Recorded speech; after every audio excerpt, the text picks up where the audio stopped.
Okay, so now we have the super high row. We're gonna start by adjusting hand positions to a neutral position. We have a choice of adjusting it closer or wider. The preference is yours.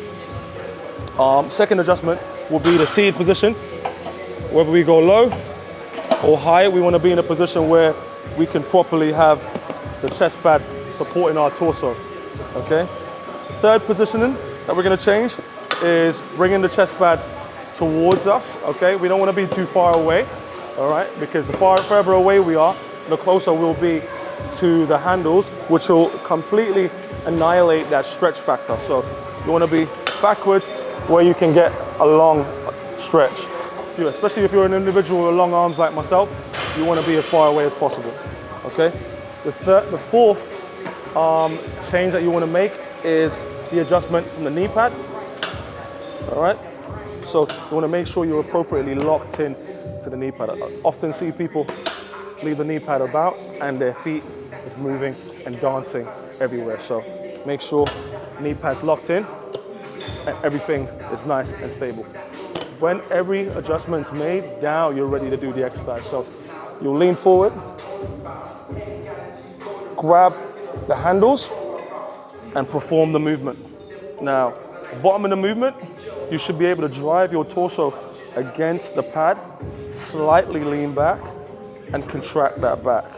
Now, if you're a person that tends to stay more upright, you'll be a lot more liable to rotate the shoulders forward, in opposed to that person's able to retract and contract the chest, just like this. Okay?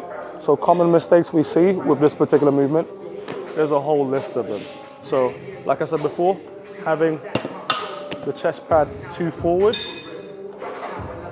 getting the arms too close, and not having that appropriate stretch, which will also cause the shoulders to round forward because you're not able to retract the shoulder blades and keep your torso upright, okay? Another mistake we commonly see on this one is moving away from the pad and using that velocity to drive backwards. And what that does, it completely retracts and takes away that focus on that mid-back and the lat, all right? So you wanna make sure torso's right against the pad, chest stays upwards, elbow stays nice and close to the body, and pull. Now, if you're a person with extremely long arms, then you'd wanna think about adjusting your bench a little bit lower than usual, just to compensate for that fact.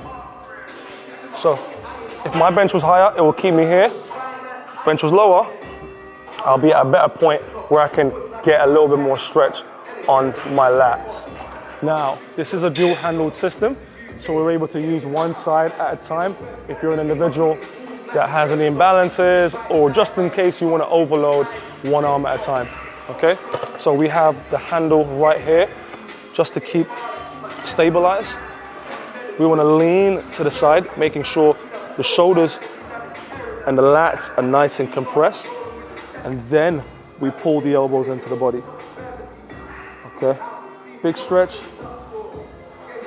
Now you'll get a massive contraction in that lat, in opposed to you doing it dual-handed way, just because you're able to change your body's contour to support a more contractile focus of the lat. That's our seated high row.